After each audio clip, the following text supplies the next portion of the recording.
आज की जनरेशन को देखते हुए चाहे वो देश का प्रहरी हो, बॉर्डर पर तैनात फौज का सिपाही ही क्यों न हो, लेकिन कहीं न कहीं हर किसी में किंतु परंतु लग गया है।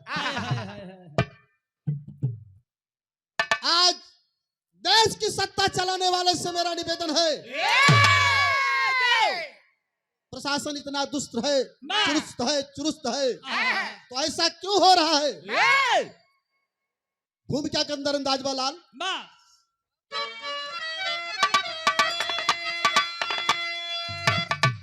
तो नाम कादी पवन के जला दो जरा,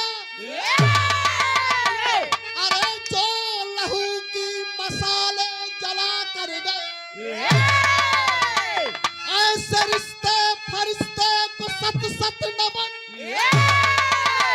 नाम इतिहास में जो लिखा कर गए, आजाद भारत के पारथ वही जिनकी कीमत चुकाने में मिट जाएंगे, अगर पाँव या भी न संभले हमारे तो निश्चित गद्दारों से लुट जाएंगे।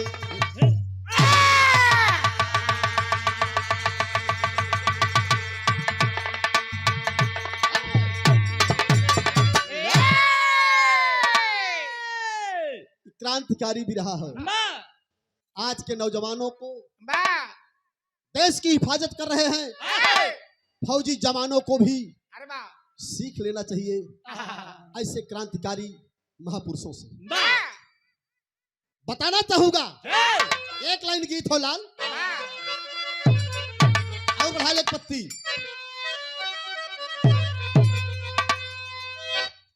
अरे बेवफायू तेरा मुस्कुराना।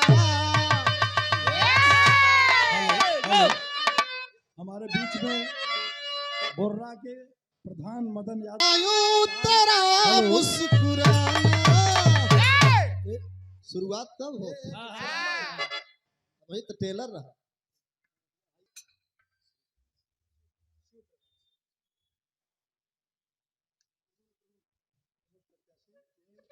मेरे साथियों, मुरारपुर भीट की धरती से दोनों तो बढ़िया बा, कौन बताई कौन न बताई। दोनों बता दा। आप हैं श्रीमान शिव प्रकाश। शिव भी सुंदर है, प्रकाश भी सुंदर है। भाभी प्रमुख पद के दावेदार। आपकी तरफ से सुंदर अंगवस्त्र, साल और 500 रुपए का पावन प्यार। कोट कोट बंधन है, अभिनंदन है, आपकी मनोकामना पूर्ण है। मालिक की कृपा से सब लोगों का सहयोग रहेगा।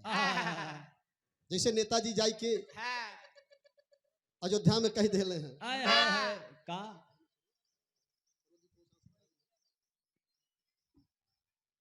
सदर 500 रुपए का सम्मान। आप श्रीमान जी को बहुत बहुत नमस्ते प्रणाम है। कहना है, अरे बेवफायू तेरा मुस्कुराना याद आने के काबिल नहीं है।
नेताजी, बिरहा से समाज को कुछ मिलता है, लेकिन कहीं न कहीं मजबूरी बन जाती है हम जैसे कलाकारों की, जो आजकल एक ट्रेंडिंग का सिस्टम आ गया है, इसकी वजह से। क्या बात है? लेकिन अरे आग से कैसे कागज जुड़ेगा,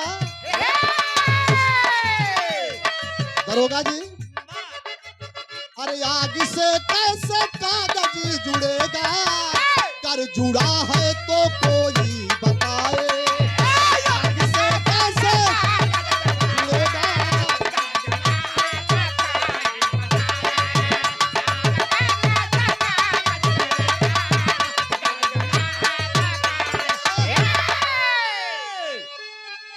साथियों, विचार करना लगी रहे ढुनमुनिया, आग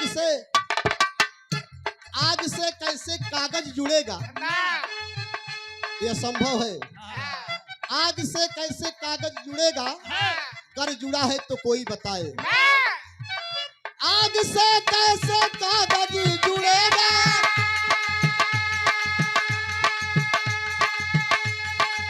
और कर जुड़ा है तो कोई बताए। और प्रमाण दे रहा हूं, फूल से तोड़ सकते न पत्थर, अरे फूल से टूट सकता न पत्थर, हर लाख तरकीब कोई लगाए, फूल से टूट पत्थर।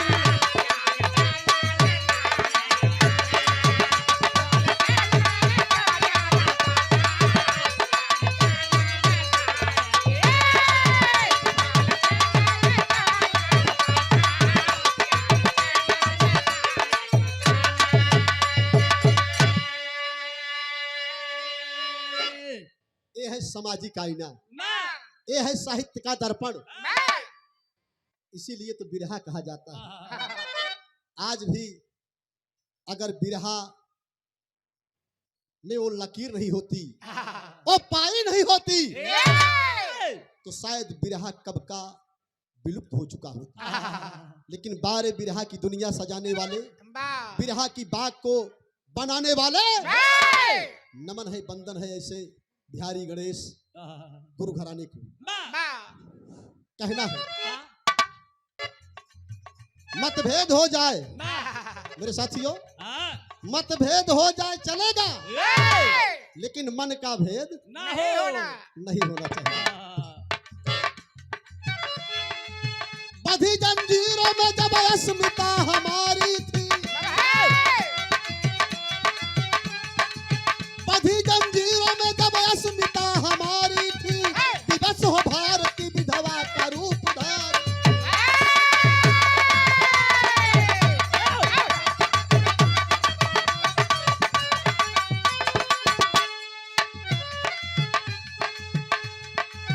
हजारों लाल जिसके काल में समाये थे,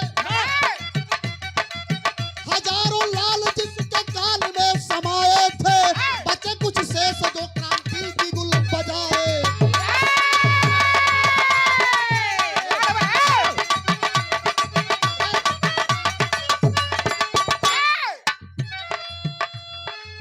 आजाद चंद्रशेखर मात्र 14 साल रहे, आजाद चंद्रशेखर मात्र 14 साल रहे, कूदे क्रांति में शेरे वतन के लाल रहे, महात्मा गांधी के आंदोलन में शरीक। चलने दीजिए, कौन नहीं जानता होगा चंद्रशेखर आजाद जैसे महापुरुष को, जिन्होंने गुलामी से मुक्त कराया, कूदे क्रांति में सारे वतन के लाल रहे। तिवारी चंद्रशेखर मात्र 14 साल रहे।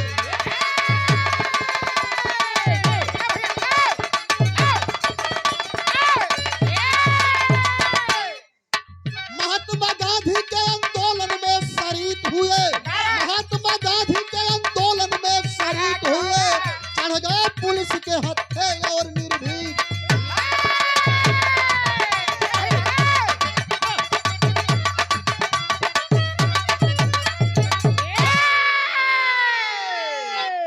बारे भैया वीर रस के बिरहा में अगर शरीर से पसीना न निकल जाए तो कैसन वीरताई।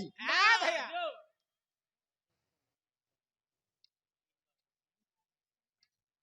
आप परिचय के मोहताज नहीं, वो चाहे कोई सांस्कृतिक कार्यक्रम हो, चाहे किसी के दुख सुख में पहुंचने की बात हो। हमारे धर्म के बड़े भाई हैं आप श्रीमान राकेश प्रताप यादव, ग्राम प्रधान हरिपाल मऊ, प्रतापगढ़ की धरती से क्रांतिकारी सलाम करता हूं। ऐसे ही युवा लोगों की जरूरत है, तभी मेरे ग्राम सभा का विकास होगा, विधानसभा का विकास होगा और पूरे देश का विकास होगा। इस सादर 500 रुपए का सम्मान हुआ। श्रीमान जी को कोट कोट बंदन है, अभिनंदन है। आप सभी भाइयों को नमस्ते प्रणाम है। गौर कीजिएगा कहानी पर। मैंने कहा कि चंद्रशेखर आजाद की उम्र मात्र 14 साल थी। महात्मा गांधी के आंदोलन में शरीक हो गए। अंग्रेजी पुलिस ने गिरफ्तार कर लिया। गिरफ्तार करने के बाद कहा कि अरे बेटे तेरा नाम क्या है, कहां का रहने वाला है। परिचय बता रहे हैं आजाद जी। यहाँ गीत लग गई मास्टर। गीत कौन बा है भैया? भाव है बा कौनो नई नवेली दुल्हन और दुल्हा के बात बा। जब दुल्हन दुल्हा के बात आवेला, जेकर बियाह गौन पड़ल रहेला ना, कहला कि कुछ न कुछ तो एनर्जी मिल गई। बियाह भइल, दुल्ही कहलस का हो, मर्दवा कहलस सुन ऐसे मत बोले, काल संडे हो, हमारी स्टाफ आवे वाला बा, तरी तमीज से बोलल करे, ना तो रोज की नैया ऐसे मत बोलाए कि कार्य कहाँ करे। दुल्ही कहत बा अरे हमके राजा ना कहा, डार्लिंग डियर कहा।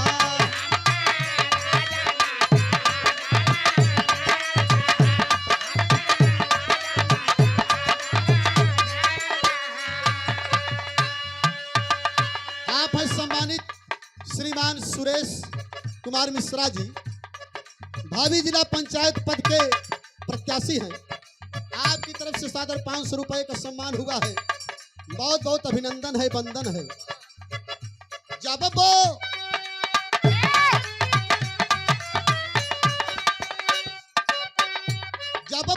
लावई के हो कब टू हियर कहा।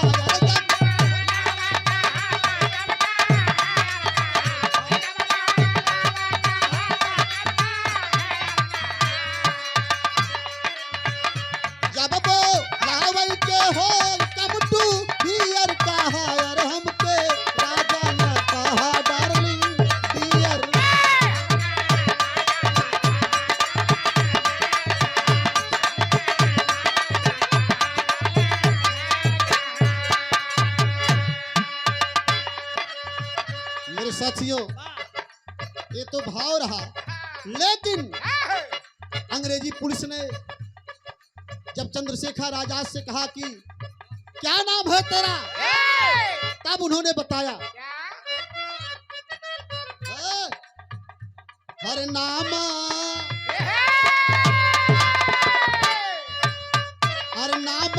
पूछला पे कहले है आजाद बाबू हो।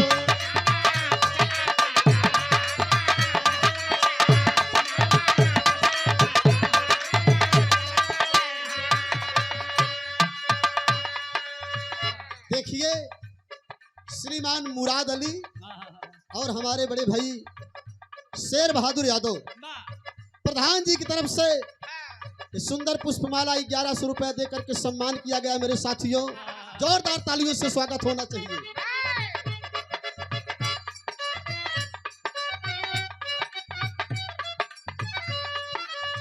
अरे परिचय आगे भी बतावले, ये करे बात बाकी हो।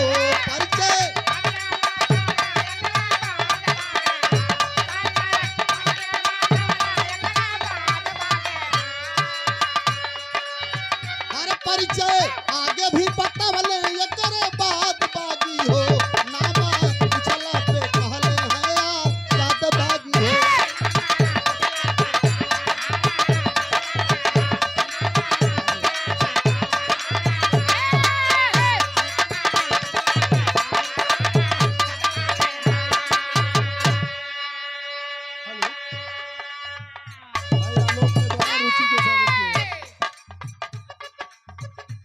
मेरे रस के कमर तूने पहली नजर, मेरे रस के कमर तूने पहली नजर, जब नजर से मिलाई मजा आ गया।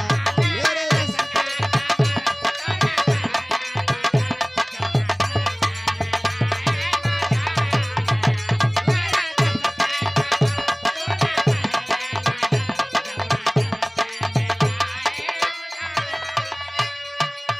और देखिए आदरणीय अभी भी मंच पर आए परम आदरणीय श्रीमान राकेश सिंह, प्रमुख प्रत्याशी गौरा, बड़े भाई आलोक यादव जिला पंचायत सदस्य प्रत्याशी गौरा। 1000 रुपए का शानदार सम्मान हुआ। पूरी पार्टी की तरफ से बहुत बहुत अभिनंदन है, वंदन है। और हमारे साथी कलाकार ऋषि यादव जी का भी सम्मान किए। प्रमुख जी सदर 500 रुपए का प्यार दे के सुंदर साल दे करके। मेरे रस के कमर तूने पहली नजर, मेरे रस के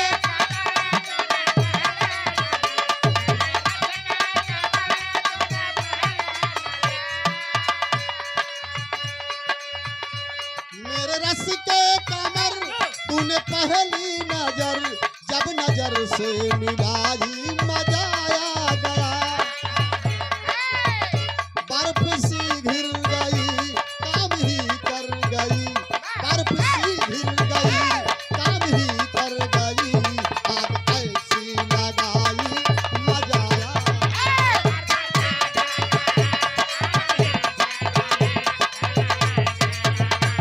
अरे मजा आ गया।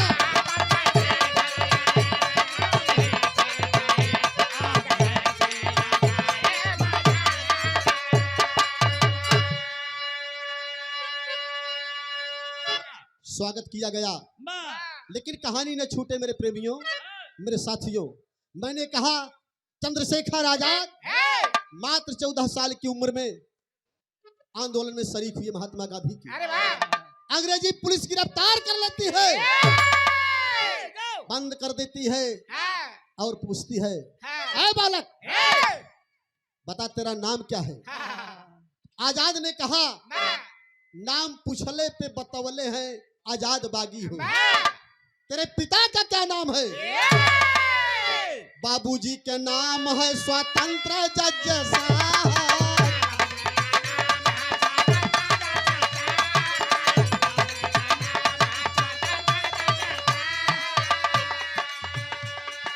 अरे माता भारत माता बाटी हवा बारा है।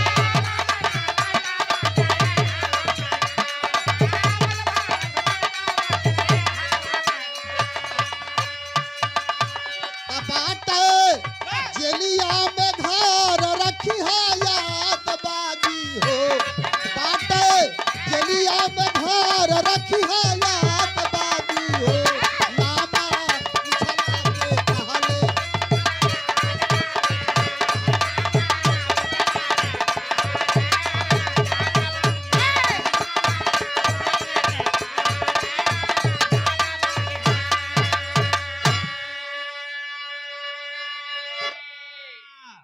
परिचय दिए, इंट्रोडक्शन दिए कि मेरा नाम आजाद है, मेरे नाम पिता का नाम स्वतंत्र देव है और मेरी माँ का नाम भारत माता है।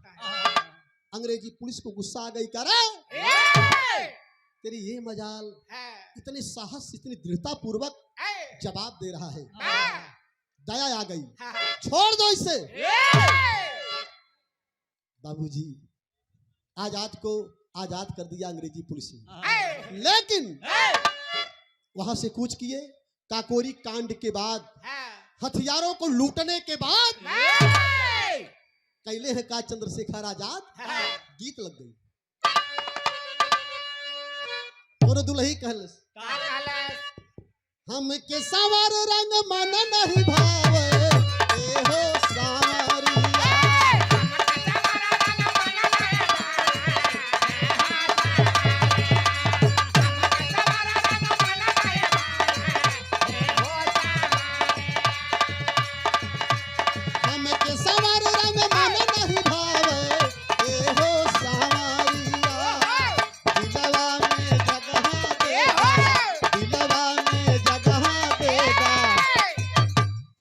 करी बेसी लोग जानत बाड़े, ज्यादा समय मत ला, शॉर्टकट में।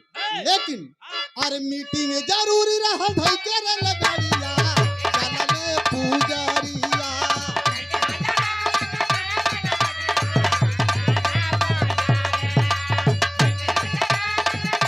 लो मीटिंग जरूरी रहा भाई के रे लगाड़िया, चलने पुजारिया। अइले बनारस से घर, अइले बनारस से घर, दुश्मन के लगन खबरिया। अइले बनारस से घर, दुश्मन के लगन खबरिया।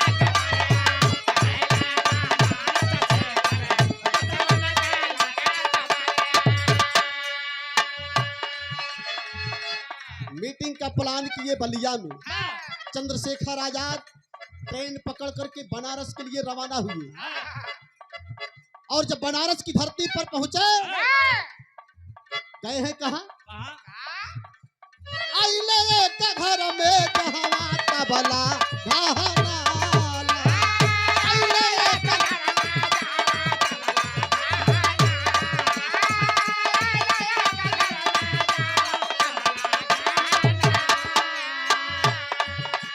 अरे शांताबाई सुंदरी से चादरा लगा, शांताबाई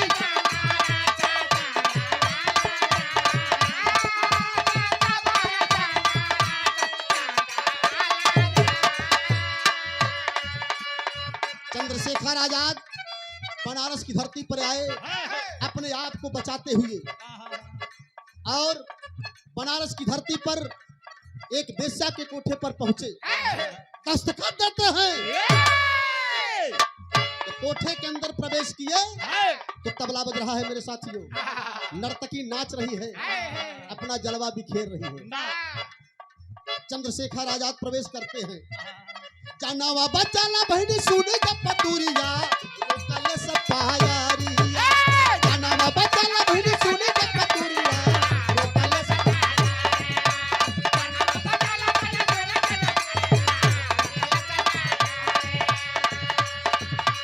जानावा बचाना बहनी सुनी जब पतूरिया, कल सब पायारिया। अइले बनारस से घर, अइले बनारस से घर, दुश्मन के लगन खबरिया। अइले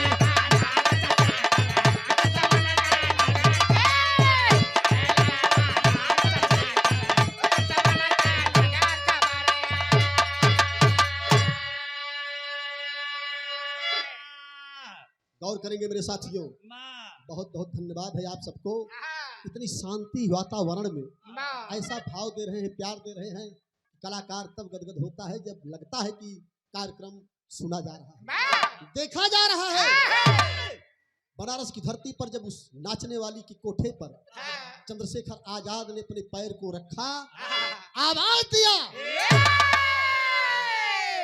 कि आए बहन, अरे आए बहन, मेरी जिंदगी को खतरा है, मेरे पीछे अंग्रेजी पुलिस पड़ी है, मेरी मदद करो। और जब बहन शब्द सुनती है, वो नाचने वाली नर्तकी जिसका नाम शांता बताया गया, बड़ी ही खूबसूरत थी मेरे साथियों। लोग इसके जाल में फंसते जाते थे, लेकिन बार मेरे देश का सिपाही, बार क्रांतिकारी जवान अपने आप को संभालते हुए शांताबाई से कहा कि बहन मेरी मदद करो, मेरे पीछे पुलिस पड़ी है। नर्तकी के कानों में जब यह आवाज जाती है कि कोई मुसाफिर मुझे बहन कह करके पुकार रहा है, अरे कौन हो सकता है? इस कोठे पर मैं ना तो किसी की बहन हूँ, ना किसी की बेटी हूँ, मेरा सिर्फ पेशा है तो लोगों को खुश करना।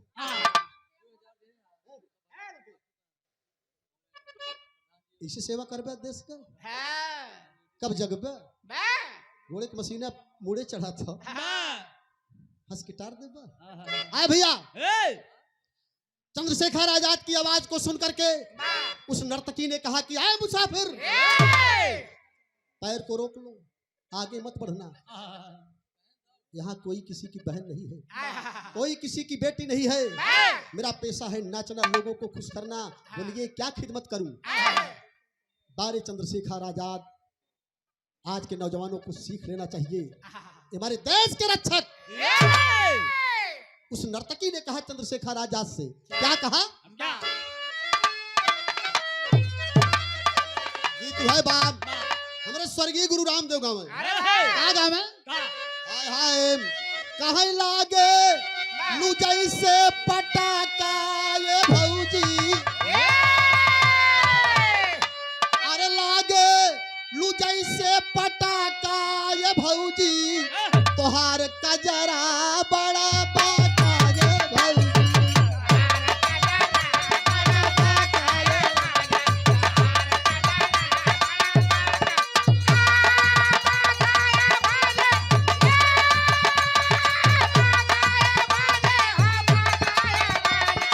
तोहार कजरा बड़ा पाका ये भौजी।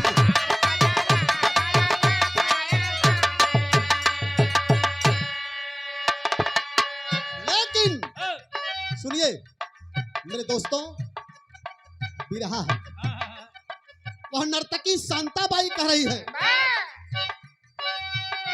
अरे कोठवा पे बेचीला चोला ये राजा,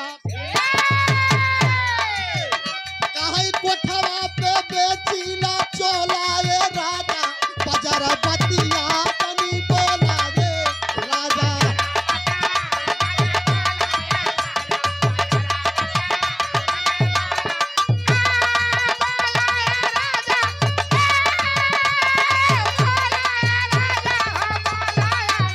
अरे चले जाओ यहाँ से, तनी बोला ये।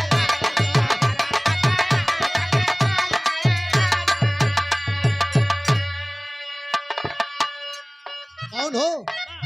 कहाँ से आए हो? यहाँ वजह आवे सुनो, यहाँ वजह आवे बनावे दुल्हनिया, आवे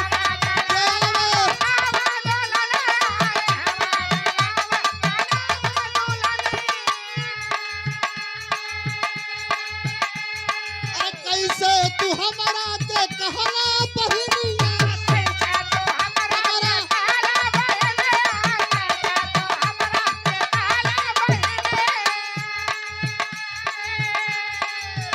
हरे चल जा जहरा जनी, हरे चल जा जहरा जनी भोला ये राजा, बजर बतिया जनी बोला।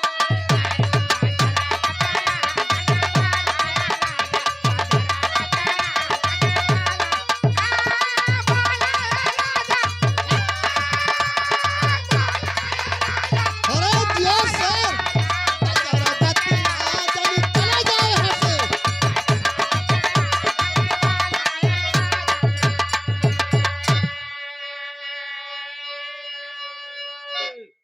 एक कोठा है, कौन हो तुम?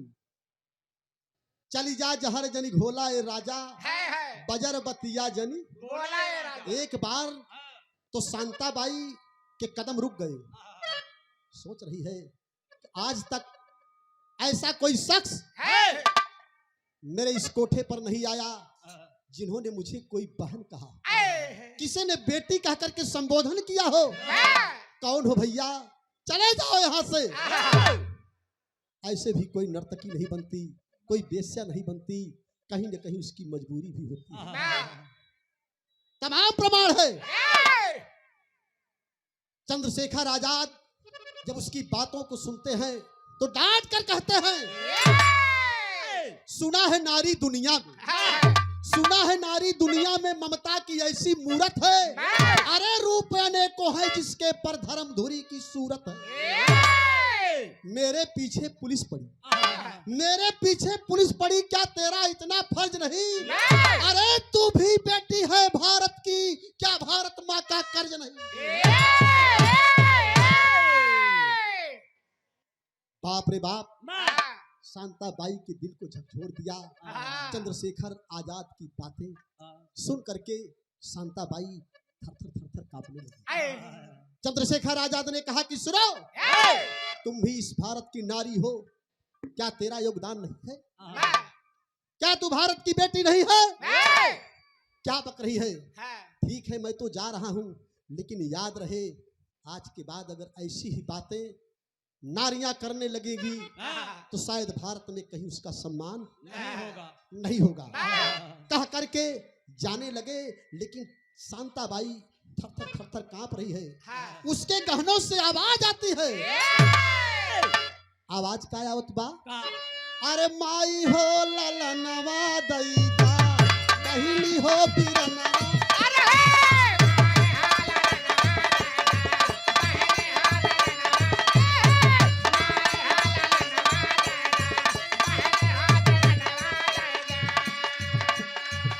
देशवा के खातिर अपने, देशवा के खातिर अपने सोने का गहनवा दैदा माई हो ललनवा।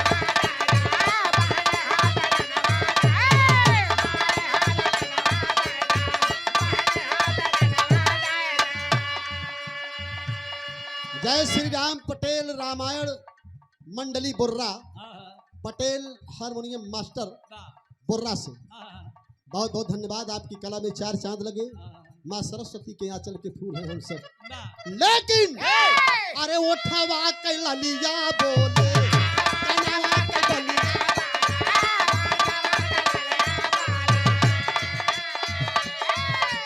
अरे उठवा के ललिया बोले कनवा के बलिया बोले। देश के पहरुआ हउवे, देश के पहरुआ हउवे, कोठ के कोयलिया बोले।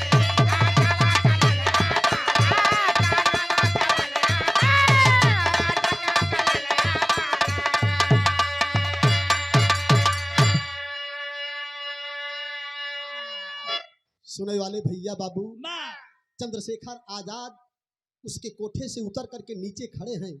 शांताबाई के गहनों से आवाज आ रही है, अरे ऐ शांता, समय आ गया है अपने आप को सुधार ले, जीवन सुधार ले, अभी समय बाकी है। फौरन उठा के फेंकी अरे तबला सारंगी गोरी, अरे महुआ से आ मेरी का बन गई नारंगी गोरी।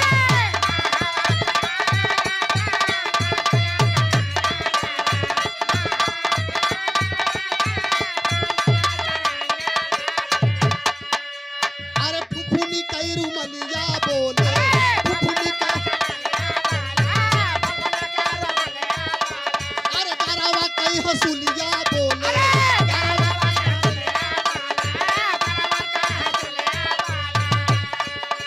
अरे देश के पहरुआ हउआ, देश के पहरुआ हउआ,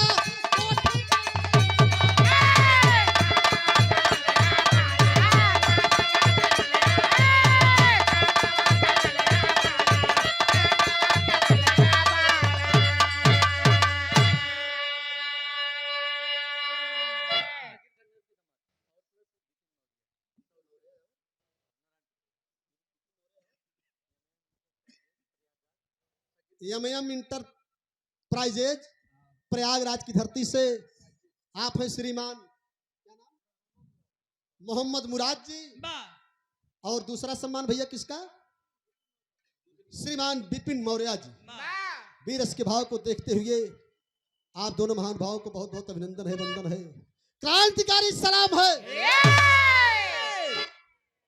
चंद्रशेखर आजाद बाबूजी नीचे खड़े हैं। शांताबाई के हाथ पैर रुक गए, गहनों से आवाज आने लगी, क्या शांता? देश का मुसाफिर है, देश का रक्षक है।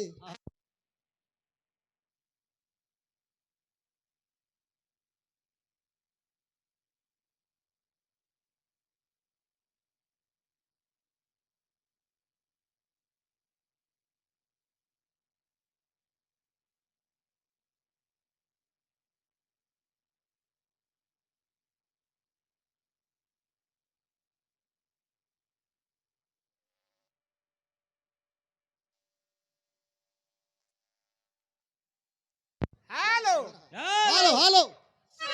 कोठे से इनकलाब निकला, हरे कोठे से इनकलाब,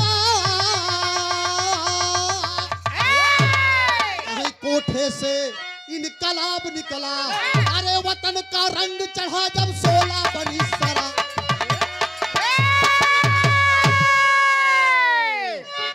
वतन का रंग चढ़ा जब 16 बनी शराब। कोठे से इनकलाब निकला। खाली लाली टिकली कजरवा पे मत जा, यह एक ठे कोठे वाली रहल। लेकिन जब चंद्रशेखर आजाद की बाणी को सुनती है, आयाम को सुनती है, तोड़ दिया पांव के घुघरू को, हाथ के कंगन को फेंक दिया और कहा कि तबला सरंगी लेकर भाग जाओ यहाँ से। और जो साथ सहयोगी रहले बजाओ उजाओ वाले बेचारे घबरा गए। अरे बाप रे बप्पा कवन आफत आई गई। और उन्होंने कहा भाई भाव ना बनल बा, कहे आज मैं तरियू, आज मैं तरियू। नर्तकी कहे कि आज के बाद नाच गाना, आज मैं तरियू, आज मैं तरियू। भड़ुआ कहे तरियू कंड में रंडी तू रंडी में भंड।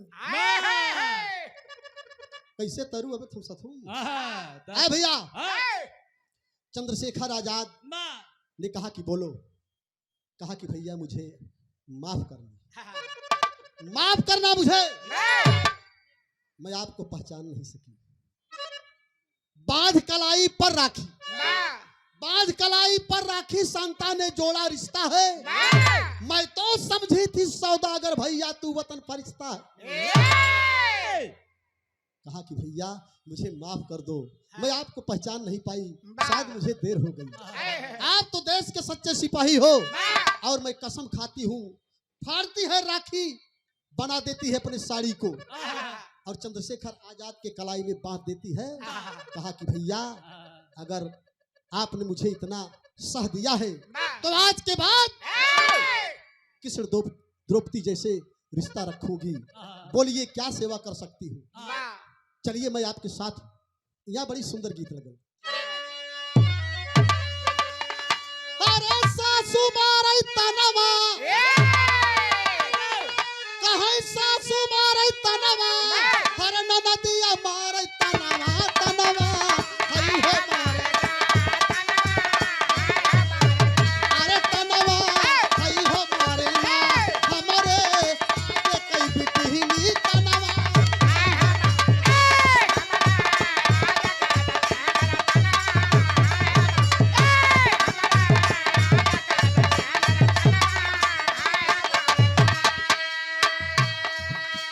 एक निवेदन बा, गाना के अंदर भाव बा, बेटी समान है, कहीं आप लोग गलत तर्क मत लगा लेना, ए क्षमा करना।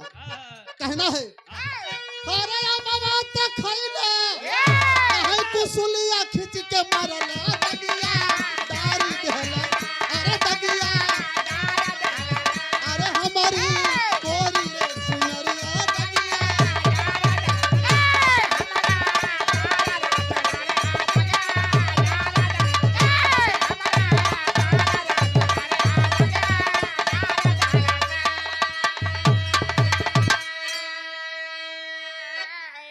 पुनः सम्मान किए पटेल रामायण मंडली, संकीर्तन, अखंड पाठ, सुंदरकांड, जगराता कुछ भी आप करा सकते हैं, संपर्क कीजिएगा।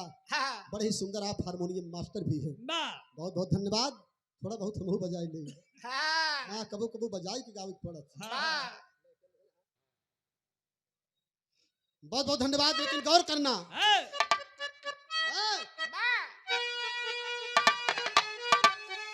हरे कस के कमरिया बोली भाई धरम कई बहिनिया बनिया जाई काई।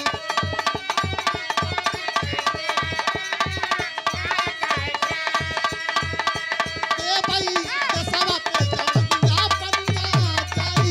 जाई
गौर करना साथियों, गाना बिल्कुल करीब में है।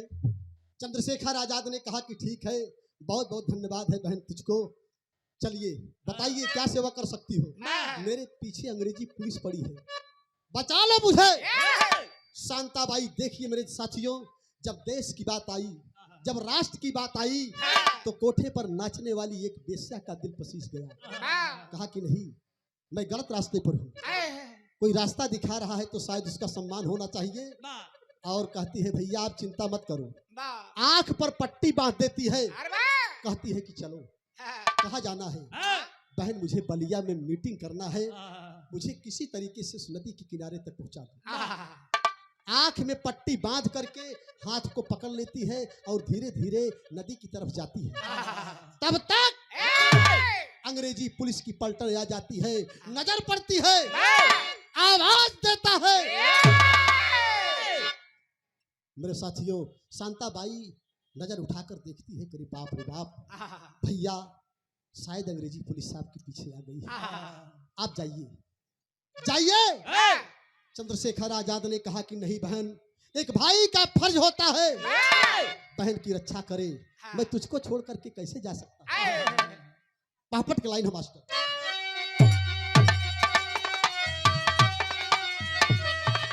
अरे सनसनाट की निकल पड़ी है गोली टोली पपियन के। अरे सनसनाट की निकल पड़ी है टोली गोली पपियन के। चौतरफा से घेर दिया बिस्घोली टोली।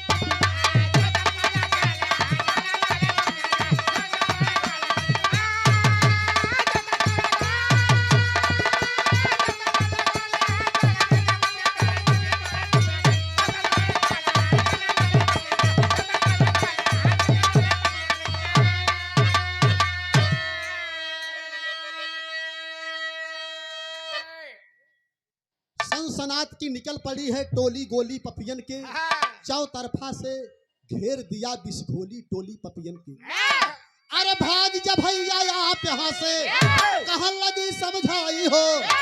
कान के पिस्टल सीनताबाई, अरे सीना दिया आई हो। अरे वीर सिंहनी खेले खून कई होली टोली पपियन के। पकड़ाई पर मगर भेदना खोली टोली।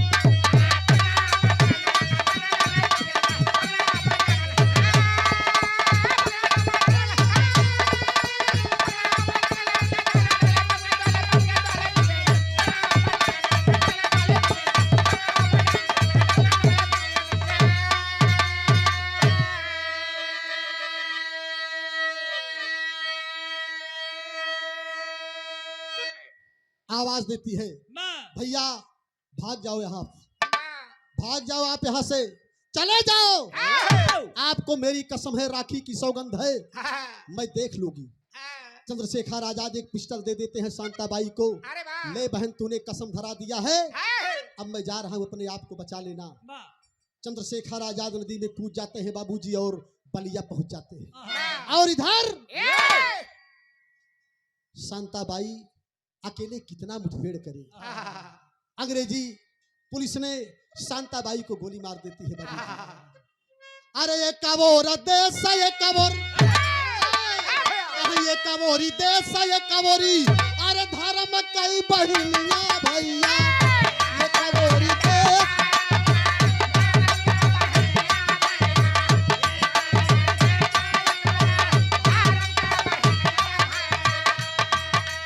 अरे फैसला लेवे में भइले ई समित जवान।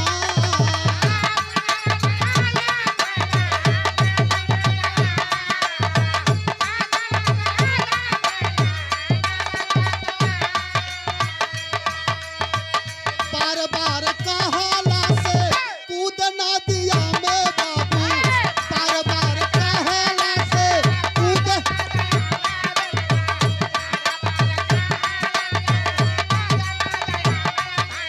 अरे बलिया में आइले जहवा मीटिंग के पलान। बलिया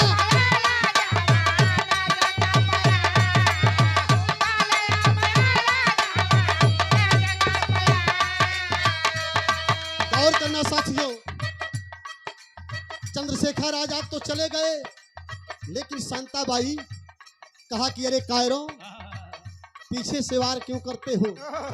मारना है तो सामने से मारो। अंग्रेजी पुलिस कई लोगों की झुंड थी बाबूजी।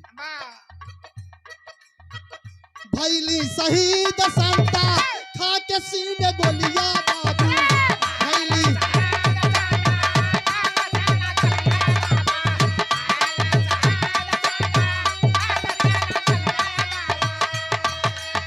सुबह अखबार में था बरिया गैलिया।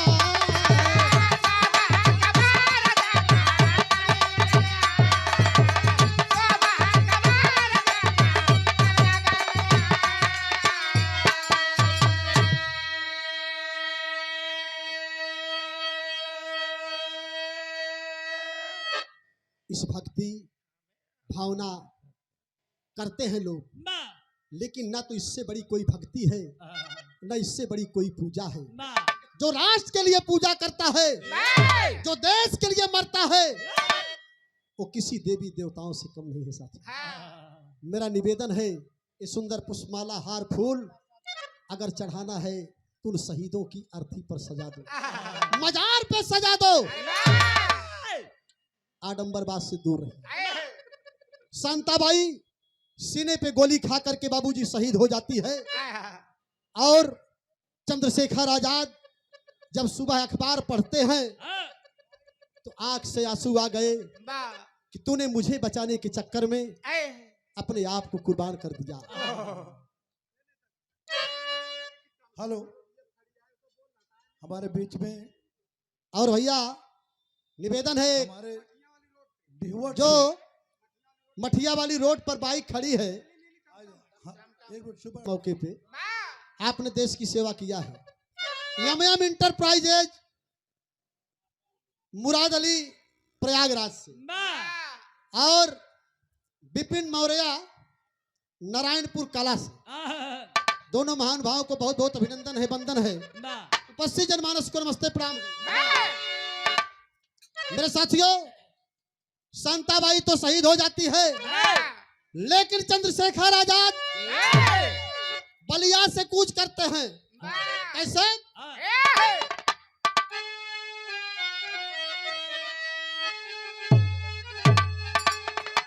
अब वही तल हवाई बाकी रहे।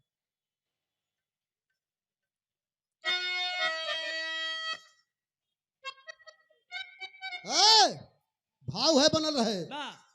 अरे बलिया से कूच कैले, कहीं बलिया से कूच कैले, अरे वीर कांति करिया भैया।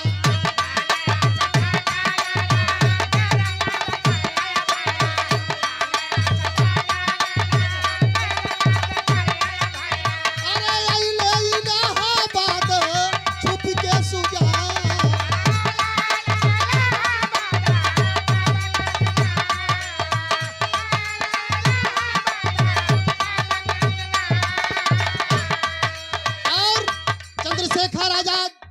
बलिया से कूच करके जब इलाहाबाद प्रयागराज की धरती पर आते हैं, समय बीतता गया।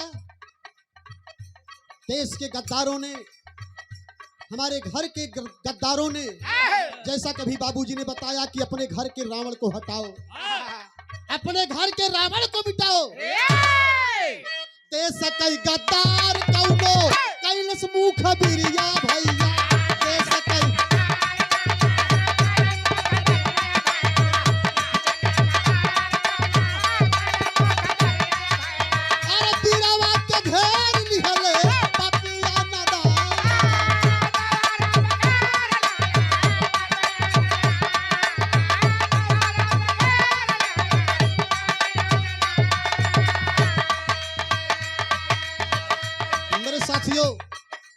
हमारे देश का ही कोई गद्दार मुखबिरी कर देता है कि चंद्रशेखर आजाद अल्फ्रेड पार्क, प्रयागराज में अल्फ्रेड पार्क में बैठे थे चंद्रशेखर आजाद। पापियों ने चारों तरफ से घेर लिया और चंद्रशेखर आजाद को लगा कि अब मेरे पास सिर्फ एक ही गोली बची है, ये छोड़ेंगे नहीं गद्दार, इनकी गोली से मरना तो बेहतर होगा, मैं अपने आप को स्वयं इस दुनिया से मिटा दूं। अंतिम गोली सिरावा में दागेला जवानवा भैया अंतिम गोली।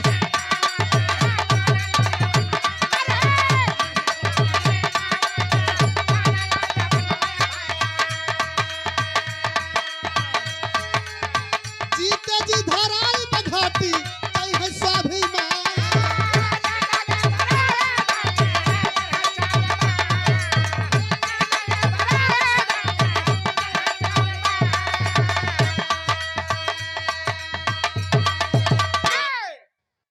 अंतिम बेरी गाने की लास्ट पंक्ति है साथियों। नेताजी सिर्फ 5 मिनट, सिर्फ 5 मिनट।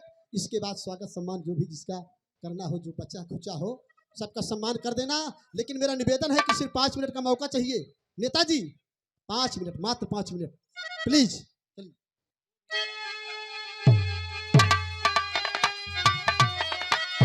अरे अंतिम बेरी कहाँ, अंतिम बेरी गूंजलई न कला भी बोलिया अपने हाथ है अपने सिरवा में दागई गोली।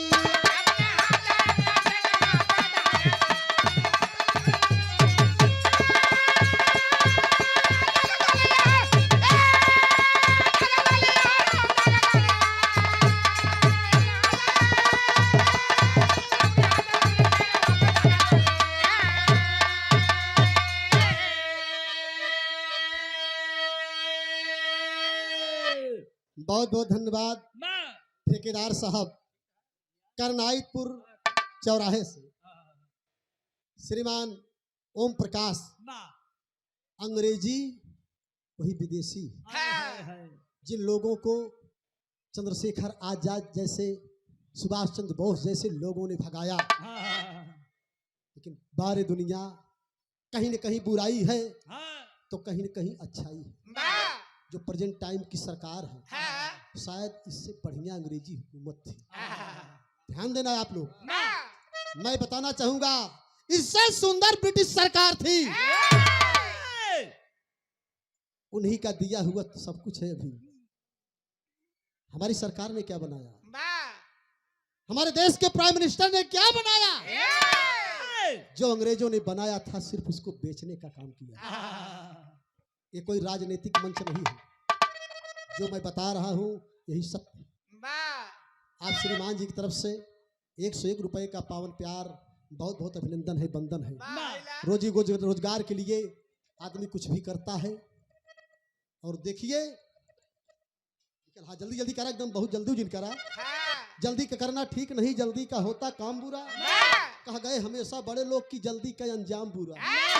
जल्दी जल्दी में काम फरियात ना चाहे कहे न तो को मजन मोको, जल्दी काम होला बनरन। 3 महीने बाकी बाटे, का 2.5 महीने बाकी बाटे, हाफ सेंचुरी हुई। तो कहाँ ले दिखाई चश्मा उठा के जब ले ताकत भैया नाराज मत होया। 101 रुपया पुरस्कार बा, अभिनंदन बा, बंदन बा। अभी नई आंख बहन कर बताई सकता हो। अब की तो चश्मा उठाई, जब ले चश्मा उठाई तब ले तो मुझे टाइम बीत जाई। हाँ तो हर ना फरियात बा।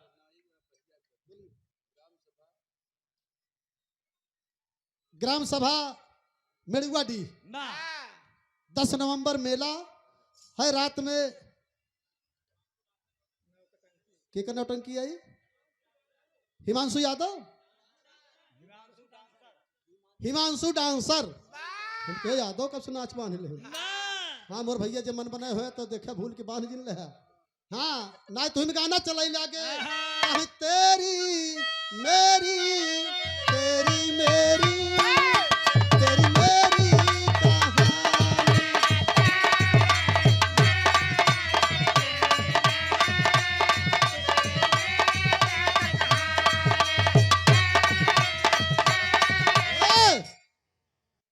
चंद्रिका यादव सराय खानदेव से, डॉक्टर हरिलाल यादव ग्राम सिंगाही दुर्गागंज बाजार, चंचल यादव से पहला प्रोग्राम यही करौले रहना। बहुत बहुत धन्यवाद बा, नमस्ते प्रणाम बा दोनों महान भाव के। आप सब भैया लोगन के नमस्ते प्रणाम बा। लेकिन गाना एकदम करीब बा। अरे अंतिम बेरी पूजलई न कला दी बोलिया, अरे तो अपने हाथ है अपने सिरवा में दागे गोलिया।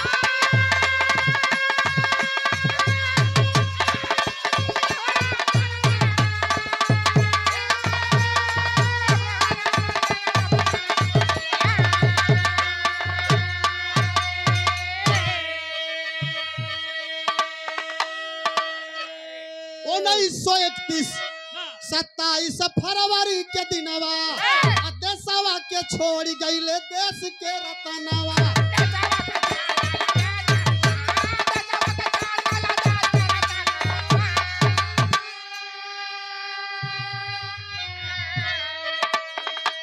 अरे सदा सर्वदा गूंजे न कलाबी बोलिया अपन हाथ अपन सिरवा में दागे गोलिया। मेरे साथियों, चंद्रशेखर आजाद अल्फ्रेड पार्क में एक गोली बची थी, अपने आप कनपटी पे मार करके शहीद हो जाते हैं। बारे मेरे देश के जवान, ऐसे जाबाज सिपाहियों को, क्रांतिकारी नौजवानों को हिंदुस्तान की धरती पर आज भी बड़े अदब से सम्मान किया जाता है। 15 अगस्त 26 जनवरी के दिन तिरंगा फहराया जाता है। ऐसे लोग सदा सर्वदा जब तक इस धरती पर सृष्टि चलेगी, मानव नाम की चीज रहेगी, इन लोगों का नाम इतिहास के सुनहरे अक्षरों में अंकित रहेगा, कोई मिटा नहीं सकता। बनल बा आजाद पार्क शेखर जी के नाम से, और देश जिंदा किए देश भगती के धाम।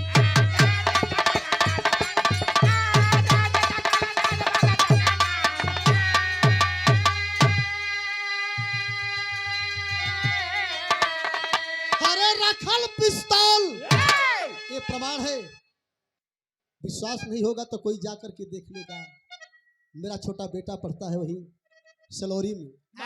एक दिन गया मिलने, 3-4 महीने तक आया ही नहीं, तो बच्चे हैं याद आ जाती है।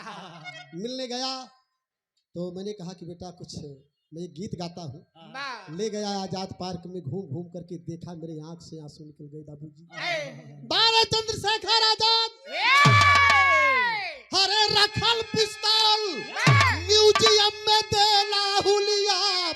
हरे तो अपने हाथ अपने सिरवा में दाग।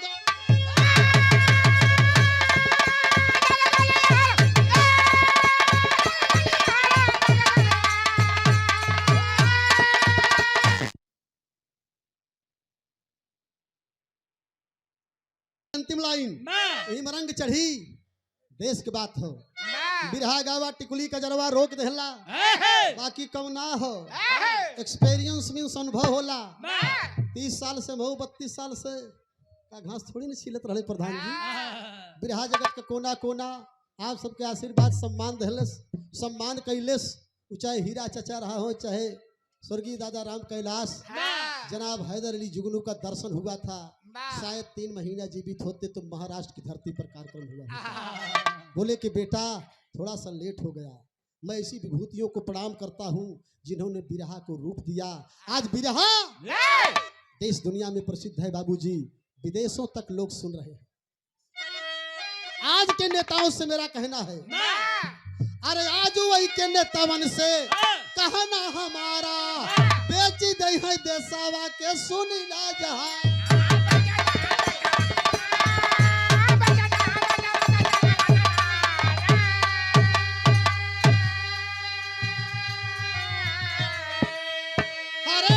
खोखला करते भरते अपनी झोलिया। अगर मेरे देश का सुल्तान, मेरे देश का राजा और उसके साथ एक सलाहकार होता है, अगर दोनों सही रहे, राजा तब तक राज नहीं चला सकता जब तक उसका सलाहकार नहीं सही होगा। कौन गृह मंत्री है, कौन राज्य मंत्री है, कौन प्राइम मिनिस्टर है, कौन चीफ मिनिस्टर है। मैं कहता हूं सवाल है, बताइए लोगों को कैसे पता कि कौन सी बस बुलेट प्रूफ नहीं है। 7-7 चौकियों को पार कर देती है गाड़ी, फिर भी 350 kg RDX हमारे हिंदुस्तान की धरती पर बरामद हो रहा है। अरे कहां सो रहे हो? हरे देश खोखला करते भरते अपनी झोलिया। अपने हाथ अपने सिरवा में दाग गोली।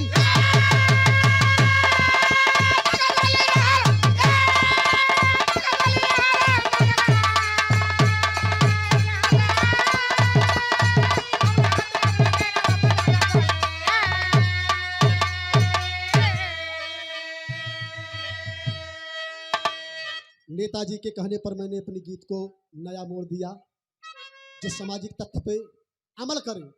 हमारे देश के आज नौजवान साथी, देश के प्रहरी, पुलिस विभाग, फौजी जवान इस बात पर अमल करें, याद करें इन शहीदों को। आज भी हमारे घर के अंदर ही रावण पल रहा है, हमारे घर में ही गद्दार पैदा है। अगर ऐसा नहीं हुआ होता तो शायद 350 किलो RDX हिंदुस्तान की सरजमी पर बराबर नहीं होता। कान खोल कर सुन लो साथियों, फिर से दोबारा ऐसी गलती ना हो। इशारा कर रहा हूँ, इशारों को अगर समझो तो राज को राज रहने दो। गुरु बिहारी गुरु गणेश कहे चेतो भारतवासी, अरे स्वर्गीय रामदेव गुरु, अरे काशी के रहे निवासी।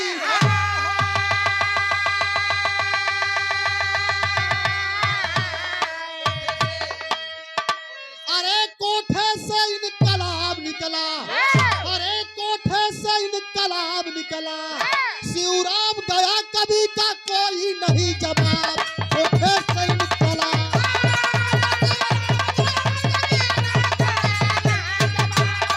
कोठे से इनकलाब।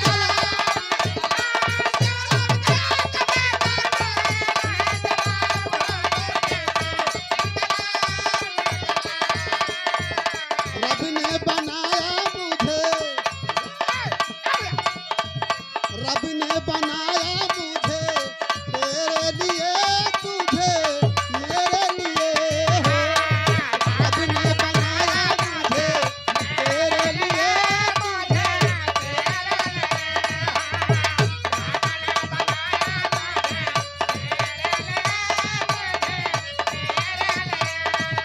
अतुल कुमार यादव ग्राम सिंगाही भैया को बहुत बहुत आशीर्वाद है। उपस्थित जनमानस को नमस्ते प्रणाम है।